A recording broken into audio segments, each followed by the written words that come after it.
Pelo que o intelecto do ser humano luta? Qual é o seu objetivo? Qual é a sua proposta? Ele quer apenas manter a sua influência, as suas comodidades, as suas vantagens imediatas.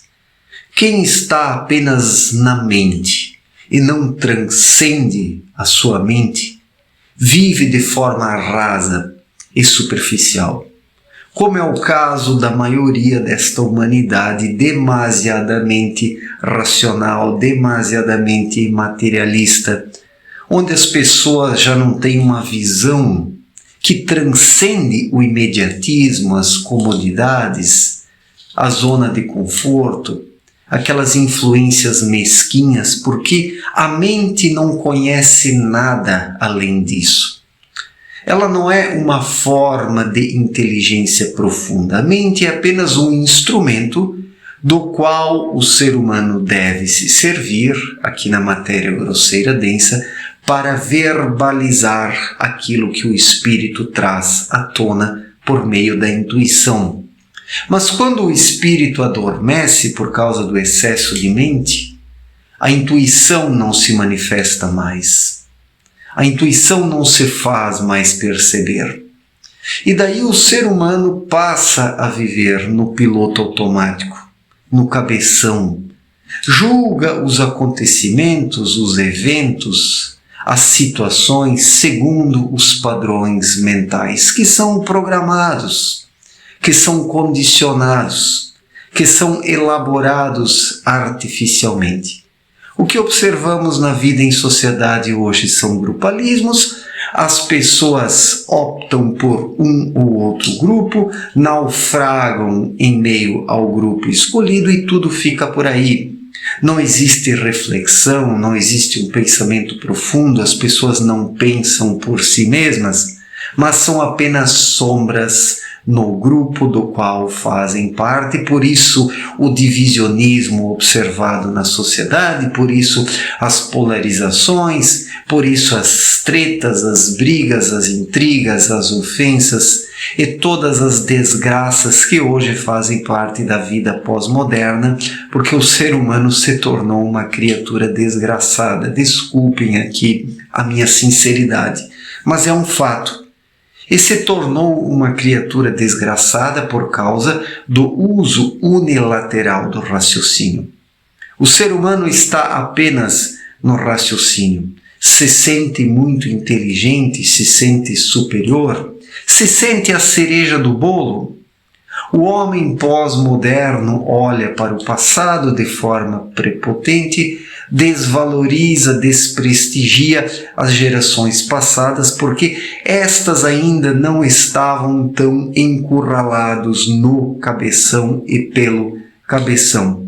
E é fato que quem está apenas no cabeção, no piloto automático, não valoriza nada que esteja para além desta dimensão reducionista. Quem está apenas no cabeção enxerga apenas as suas próprias abobrices, né? Desculpem o termo aqui da gíria, né? Talvez alguns, né, pensem, mas que termo é este? Abobrices. O ser humano apenas profere abóboras, né? Coitadas das abóboras, né? Mas o que eu quero dizer com isso? Que o ser humano ele tem hoje uma visão completamente fragmentada, uma percepção diluída, uma compreensão ineficaz e ineficiente da vida. Esse ser humano pós-moderno que está apenas no cabeção é um ignorante total e absoluto na escola da vida. É um péssimo aluno que fecha os olhos, que fecha os ouvidos, que fecha os seus sentidos interiores para aquilo que a vida está falando, que a vida está dizendo. Porque isso é fato, as pessoas fecham, as pessoas tapam os ouvidos para não ouvir, as pessoas tapam os seus olhos para não enxergar, porque estão apenas aqui no intelecto. E o intelecto, ele acaba objetivando manter apenas as suas comodidades, a sua influência, o seu domínio, o seu poder, a sua forma de atuação mesquinha, objetivando vantagens imediatas, prazeres furrecos. Então, o que acontece? Esse ser humano enfermo espiritualmente, por causa do excesso de mente, passa a olhar de forma doente para o mundo e julga como ineficiente, como sem valor, como incapaz, tudo o que é saudável. Observemos nos dias atuais.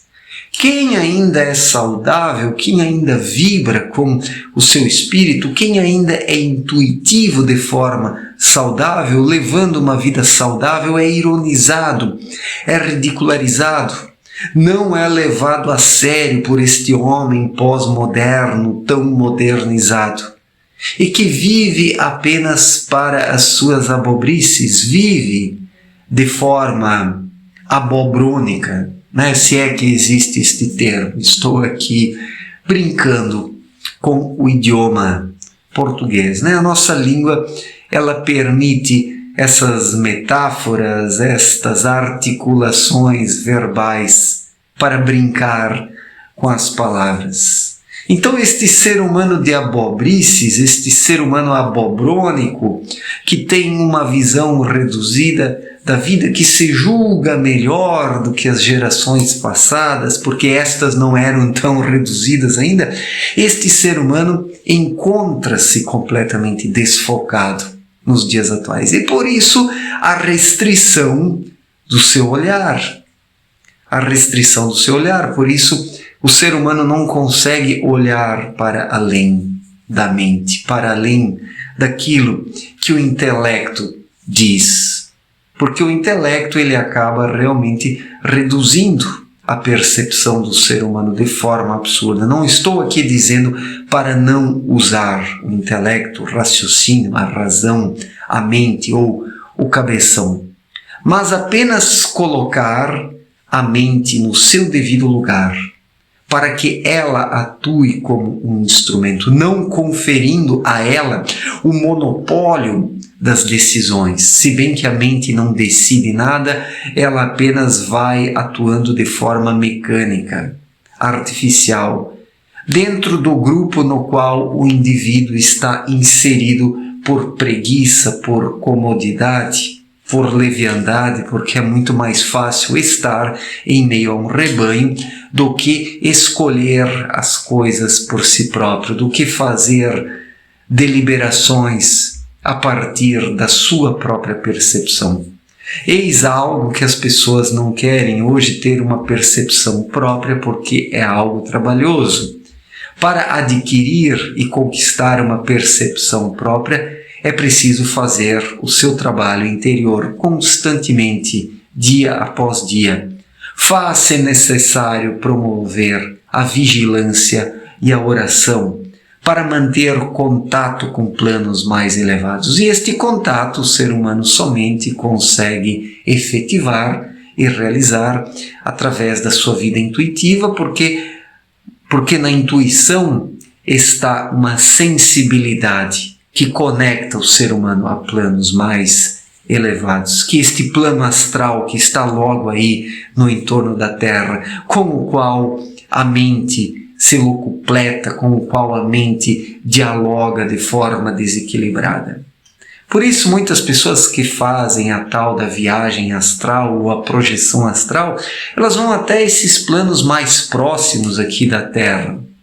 De nada adianta fazer uma viagem astral, uma projeção astral de forma artificial, sendo que é o próprio cabeção que está ali ainda conduzindo as coisas. Por meio da intuição, o ser humano consegue receptar coisas bem mais elevadas, bem acima do plano astral, porque através da intuição o ser humano tem uma leveza, e por meio desta leveza, através da gravidade espiritual, da lei da gravidade espiritual, o ser humano então se conecta a coisas mais elevadas, novamente em harmonia com a lei da igual espécie, por sua vez, lei da igual espécie e lei da gravidade espiritual explicadas por Abdrushim em sua obra Na Luz da Verdade. Então o intelecto, ele se arroga uma inteligência, ele arroga para si um predomínio,